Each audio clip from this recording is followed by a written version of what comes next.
లేదండి, టైంకి ఏదో మెటీరియల్ అందలేదు, అందుకని కొత్త డ్రెస్ లేదన్నట్టుగా మీరు చాలా బాధతో ఉన్నారు. హల్లెలూయా. అందరికీ మరొకసారి ప్రభు అయిన యేసుక్రీస్తు నేను హృదయపూర్వకంగా నా తరపున కుటుంబం తరపున క్రిస్మస్ శుభాకాంక్షలు తెలియజేస్తున్నాను. మీకు, మీ కుటుంబాలకి, మీ పరిపూర్ణ కుటుంబాలకి, అంతేకాకుండా నా తోటి సేవకులు కూడా హృదయపూర్వకంగా తెలియజేస్తున్నాను. లేదా గతించిన ఇంచుమించు కొన్ని సంవత్సరాలుగా క్రిస్మస్ పండుగను మనం ఆచరిస్తూనే ఉన్నాం. ప్రతిసారి సందర్భంగా ఎక్కువగా మనం మాట్లాడుకుంటాం కాబట్టి ఒక విషయాన్ని మీకు జ్ఞాపకం చేయాలనుకున్నాను. అంతే, నేను ఒక 2 నిమిషాలను ముగించేస్తాను.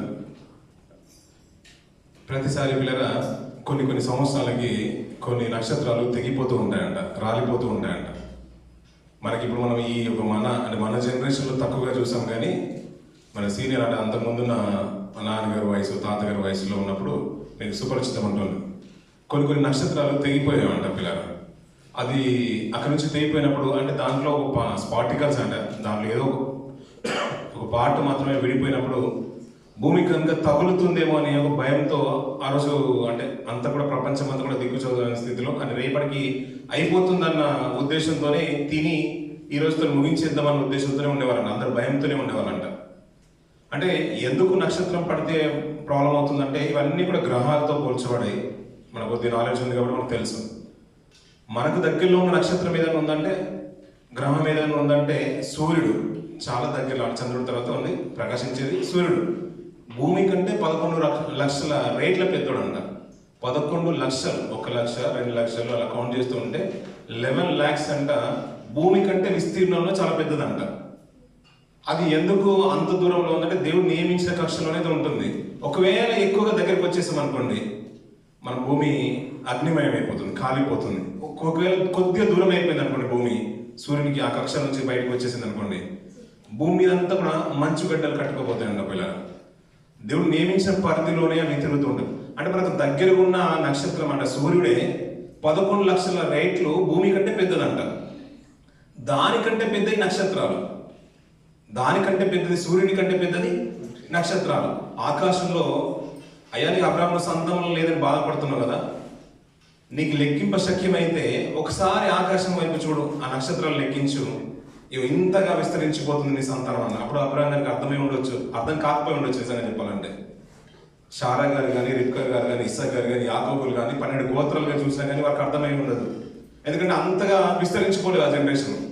మరియమ్మ గారి తరంకి వచ్చిన తర్వాత ఆమె జ్ఞాపకం చేసుకుని దినానికి జ్ఞాపకం చేసుకున్న గారు పిల్లలు, యూదులు వెనుకకు తిరిగి చూస్తుంటే ఆకాశ నక్షత్రాల కంటే ఎక్కువగా విస్తరించిపోయారు. ఒకప్పుడు అబ్రాహ్మ గారు ఒక్కరే కుటుంబంలో, అతనికి ఒక్కరే, ఆయనకి 2 ఇస్సాక్ గారికి, అలా 12 మంది. కొంత 6 లక్షలు, 25 లక్షలు, 12 లక్షలు, 30 లక్షలు, 50 లక్షలు విస్తరించిపోయింది. కొన్ని కాలక్రమణ ఇంచుమించు 800 సంవత్సరాలు వచ్చేసరికి వెళ్ళి విపరీతమైన జనాభా విస్తరించిపోయింది యూదుల్ని. అలాంటి నక్షత్రాలతో పోలుస్తున్న సమూహంలో ఒక భక్తుడు అంటాడు, యూదాలో నక్షత్రము ఉదయించును అంటాడు పిల్లలు. ఆ నక్షత్రం ఎక్కడో కాదు, యూదాలోనే వస్తుంది అన్నాడు. అంటే నక్షత్రము సూర్యుడి కంటే చాలా పెద్దది. సూర్యుడే భూమి కంటే 11 లక్షల రేట్లు పెద్దోడు. అది మనకు సమీపంగా వస్తేనే తట్టుకోలేదు. భూమికి నక్షత్రాలు చాలా దూరంలో ఉన్నాయి, అందుకని మనకు చిన్నగా కనబడుతున్నాయి. ఒకవేళ అది కనుక మనకు పడిపోతే అంటే చాలా పెద్దది కాబట్టి అసలు మనము ఇంకా ధూళితో సమానం భూమి. ఇంకా మనమైతే మనం దాంట్లో పోల్చుకోవడానికి ఏం లేదు. కానీ ఇదే సందర్భాన్ని తెలియజేస్తూ భక్తులకు మంచి మాట మాట్లాడతారు. 4వ అధ్యాయం 2వ వచనం, మాలకి గ్రంథం 4వ అధ్యాయం 2వ వచనం. అయితే నా నామమందు భయభక్తులు గలవారు మీకు నీతి సూర్యుడు ఉదయించును, అతని రెక్కలు ఆరోగ్యము కలుగ చేయును అంటారు పిల్లలు. మనకు నీతి సూర్యుడు ఉదయించును అంటారు పిల్లలు. మనకు నక్షత్రమో తెలుసు, ప్రభు యొక్క పుట్టుక తరుణంలో భూమికి ఉద్భవించినప్పుడు. అలాగే సూర్యుడి గురించి తెలుసు, ఆయన ఏమిటంటే గొప్ప వెలుగును చూస్తారనే మాట మనకు బాగా తెలుసు. అలాగే నీతి సూర్యుడు ఉదయిస్తారనే విషయాన్ని కూడా తెలియజేస్తున్నాడు. నక్షత్రము జ్ఞానులకు దారి చూపిస్తుందంట పిల్లలు. అరుదైన నక్షత్రము. అంతకుముందు నక్షత్రాలు ఎన్నో పుట్టుకొని వస్తూ ఉంటాయి. కొన్ని అంటే మనకు చాలా అంటే కొద్దిగా మనం సైన్స్ పరంగా మనం అందరు చదువుకున్న వాళ్ళు కాబట్టి కొద్దిగా డెప్త్లోకి వెళ్తూ ఉంటే మనకు కొన్ని బిలాలు ఉంటాయంట అంతరిక్షంలో. అవి ఇట్టే మింగేస్తాయంట నక్షత్రాలని సైతం. అంటే నక్షత్రాలే చాలా పెద్ద, సూర్యుడే పెద్దోడు, దానికంటే పెద్ద నక్షత్రాలు. అలాంటి కొంతకాలానికి కనుమరుగైపోతాయంట పిల్లలు. చరిత్రలో ప్రభు అయిన యేసు ఈ లోకానికి వచ్చినప్పుడంట ఒక అరుదైన నక్షత్రం ఉదయించేసిందంట పిల్లలు. అంతవరకు అక్కడ స్థానంలో ఆ నక్షత్రం లేదు. కానీ ఆ నక్షత్రము జ్ఞానులకు దారి చూపిస్తూ వచ్చేసింది.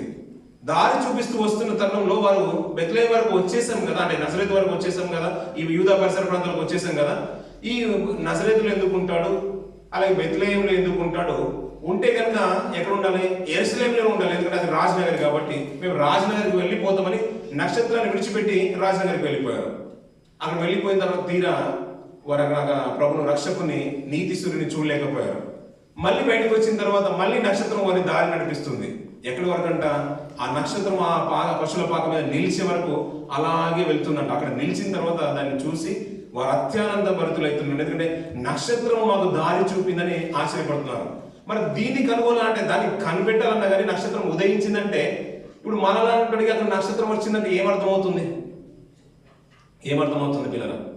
వాతావరణంలో మార్పులు వస్తున్నాయి, ఏదో సముద్రంలో కూడా అవకతవకలు అంటే అలలు ఎక్కువగా విపరీతంగా ఉన్నాయి, దాని ఇప్పుడు విండ్ స్పీడ్కి కానీ అంతటికి దానివల్ల ఏదో తుఫాన్ వచ్చినట్టుంది. కానీ మనం చూస్తే మనకి ఏమర్థమవుతుంది పిల్లల?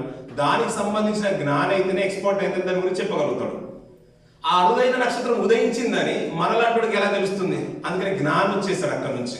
దాన్ని వెతుకుతూ ఎవరు వచ్చేసారు? తూర్పు దేశం జ్ఞానులు వచ్చేసారంట. ఏదో మామూలుగా మనలాంటి నక్షత్రం చూసి ఇది కొత్త వచ్చిందంటే, ఎన్నో నక్షత్రాలు ఉంటాయి, రోజుకు కొన్ని లక్షల నక్షత్రాలు మనం చూస్తూ ఉంటాం పైన. లేదు ఇక్కడ ఉండాల్సిన నక్షత్రాలు కాకుండా ఒక అరుదైన కొత్తగా వచ్చేసిందంటే మనకి ఎలా అర్థమవుతుంది? అందుకని దాని మీద అవగాహన కలిగిన వారు జ్ఞానులు దాన్ని చూస్తున్నారు. నిజంగా ఇక్కడ నక్షత్రం వచ్చిందని వెతుకుతూ వస్తుంటే, ఇది అరుదైన నక్షత్రం ఉదయించడానికి కారణం ఏంటంటే, ప్రపంచానికి రక్షకుడు రాబోతున్నాడు, ఆయన ఉదయించే దినాన ఈ నక్షత్రం వెలుస్తుందని ప్రవచన గ్రంథాలన్నీ కూడా తెలియజేశాయ్యా. ఆ గ్రంథాలు పఠిస్తూ వచ్చేసారు, ఈ యూదయ పరిసర ప్రాంతాలకు వచ్చేసారు. ఎక్కడి వరకు వచ్చేసారంటే, చివరికి ప్రభువు ఎక్కడైతే జన్మస్థలం అక్కడ ఉందో అక్కడి వరకు వచ్చేసి సంబరముతో ఆయనకు కానుకలు సమర్పించి, ఆయన స్తుతించి పూజించి మరి అక్కడి నుంచి వెళ్ళిపోయారు పిల్లలు. ఆశ్చర్యం అనిపించట్లేదు. సూర్యునికి అంత పెద్ద స్థానం ఉంటే నక్షత్రము ప్రత్యేకంగా వారికి దారి చూపిస్తుందంటే, సృష్టి అంటే సర్వము ఆయన జన్మలో ప్రధానమైన పాత్ర పోషిస్తుంది. ఒక జ్ఞానికి దారి చూపే విషయంలో కానీ, దేవదూతలు గొల్లలు నడిపించే విషయంలో కానీ, అన్ని కూడా సమకూర్చబడే విషయంలో ప్రపంచ మానవాళి, ఒకవేళ మనుషులు ఆయన జన్మను దగ్గరికి తీసుకొచ్చి ఆయన లక్షణాలు అంటే ప్రవచనాలు ఎన్నో ఉన్నాయి కదా, మీరు అంటే గమనించకపోయినా ఈ రోజు ఆయన జన్మనం వస్తుంది, ఈ బెత్లెహేంలో జరుగుతుందని మీరు అవగాహనకు వచ్చినా రాకపోయినా, మీకు గ్రహింపు ఉన్నా లేకపోయినా, ఒకవేళ మీరు పట్టించుకోకపోతే, నేను నా దూతతోని, నా సైన్యముతోని, నా ప్రపంచంలో ఉన్న ఈ పంచభూతాలతోని, నా తన సేవకులైన దూతలతోని ఏ రీతిగా దేవుడు వాడుకోవాలో ఆ రీతి వాడుకున్నాడు పిల్లలు. అందులో పాలిభాగంగానే ఈ దూతలు వాడబడ్డాయి. నక్షత్రాలు సైతము ప్రత్యేకమైన రీతిలో ఒక అరుదైన నక్షత్రం ఉదయించింది, జ్ఞానులను దారి చూపిస్తూ మరి అక్కడికి తీసుకొని వెళ్ళిపోయింది పిల్లలు. అలాంటి నక్షత్రము దారి చూపించడానికి కొత్తగా ఉదయించేసింది, కొత్తగా ఉద్భవించింది. అలాగే సూర్యునితో పోలుస్తున్న మన ప్రభువు కూడా ఆ రోజు వచ్చిన తర్వాత అతని రెక్కలు ఆరోగ్యాన్ని కలగజేస్తాడు. ఎలాంటి వారికంట? నా నామమందు భయభక్తులు గలవరకు మీకు నీతి సూర్యుడు ఉదయించినట్టు ప్రపంచ మానవాళికి ఉదయించేసింది. కానీ ఎవరైతే ఆయన రక్షకుడుగా అంగీకరిస్తున్నారో నిజంగా వారికి నీతి సూర్యుడు ఉదయిస్తున్నాడు పిల్లలు. దాంట్లో ఆయనలో ఆరోగ్యం ఉంది, ఆయన సంపద ఉంది, సమృద్ధి ఉంది, సంతోషం ఉంది, సమాధానం ఉంది. ప్రపంచ మానవులు అందుకని సుమేన్ అంటాడు కదా, నాకు సమాధానంతో నన్ను పోనిస్తున్నాం అంటే అంతవరకు అతనికి సమాధానమే లేదు. అందుకని ఆయనకున్న పేరేంటంటే సమాధానకర్త అనే మాట. చాలా విషయాలు మనకు ఎక్కువగా కనబడుతూ ఉంటాయి. ప్రతిసారి ఏదో కొత్త విషయాన్ని ఆలోచించడానికి మనం ప్రయత్నం చేయాలి. దీనిలో అందరూ సహకారంలో పాత్రలుగా ఉంటూ ఉంటే మరి క్రీస్తుని కలిగి ఉన్న మనం కూడా ఈ పరిచయం ముందుకు తీసుకువెళ్ళడానికి మనం ఎంతవరకు సహకారంగా ఉంటున్నాం అనేది కూడా ఈ క్రిస్మస్ దినాల్లో మనం ఆలోచించుకోవాలి పిల్లలు.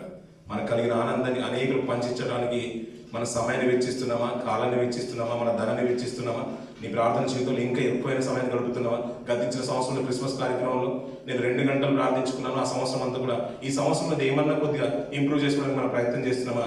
మనం ఆలోచించుకుందాం పిల్లలు. ఈ ఆనందాన్ని అనేకులకు, ఈ సమాధానం అనేకులకు పంచిపెట్టడంలో ఈ సంవత్సరం మరొక స్టెప్ ముందుకు తీసుకున్న పిల్లలు. ఈ సంవత్సరం జరిగిన కార్యక్రమాల కంటే ఎక్కువ కార్యక్రమాలు మనం పాల్గొందాం. లేదంటే ఆయనకు వెచ్చించే విషయంలో కానీ భక్తిని ఇంకా ఇంప్రూవ్మెంట్ చేసుకునే విషయం, డెవలప్మెంట్ చేసుకునే విషయంలో కూడా ఇంకా అధికంగా మనం ప్రయాసపడదాం పిల్లలు. అలాంటి క్రిస్మస్ ఆనందము, సంతోషము, సమాధానము మనకు, మన కుటుంబాలకు, మీ అందరికీ తోడు ఉండాలని మరొకసారి కోరుకుంటూ నేను మాటలు ముగిస్తున్న దేవుడి మాటలు గురించి ఆశించున్నాను.